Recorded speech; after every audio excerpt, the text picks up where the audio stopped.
வணக்கம். இன்றைக்கி நம்ம செய்ய போகிறது வேர்க்கடலை சட்னி. இந்த சட்னிக்கு எப்போவுமே காரம் கொஞ்சம் கூடுதலாக போடணும், அப்படி இல்லைன்னா ஸ்வீட்டாக இருக்கும்.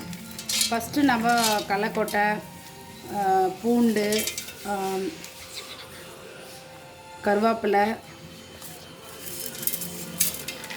மிளகா இதெல்லாம் போட்டு அரைச்சி ஃபஸ்ட்டு தண்ணி ஊற்றி அரைச்சிட்டோம். லாஸ்ட்டாக தேங்காயும் கொத்தமல்லியும் அரைச்சிக்கலாம். அப்போ தான் சட்னி கொஞ்சம் கொரகொரப்பாக இருக்கும்.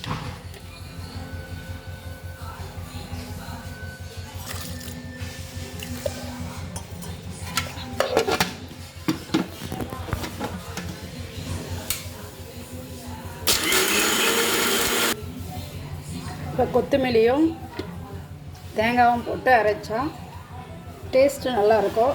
நைஸாக இல்லாமல் கொரகொரப்பாக இருக்கும்.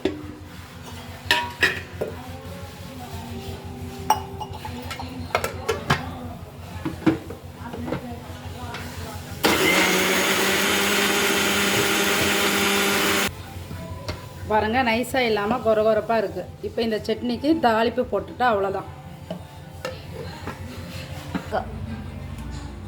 கொஞ்சம் கடுகு, உளுந்து பொரிஞ்ச உடனே கருவேப்பிலை போட்டு தாளிக்கணும்.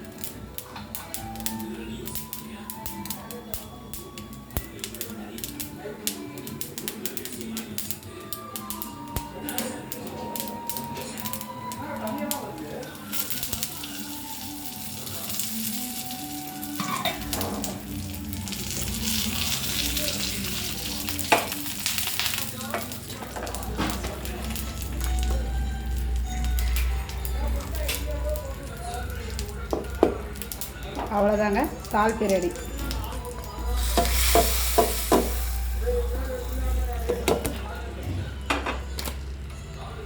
இப்போ இந்த வேர்க்கடலை சட்னிக்கு எப்போவுமே எந்த சட்னிக்குமே கொத்தமல்லி கூடுதலாக போட்டிங்கன்னா டேஸ்ட்டு ரொம்ப நல்லாயிருக்கும்.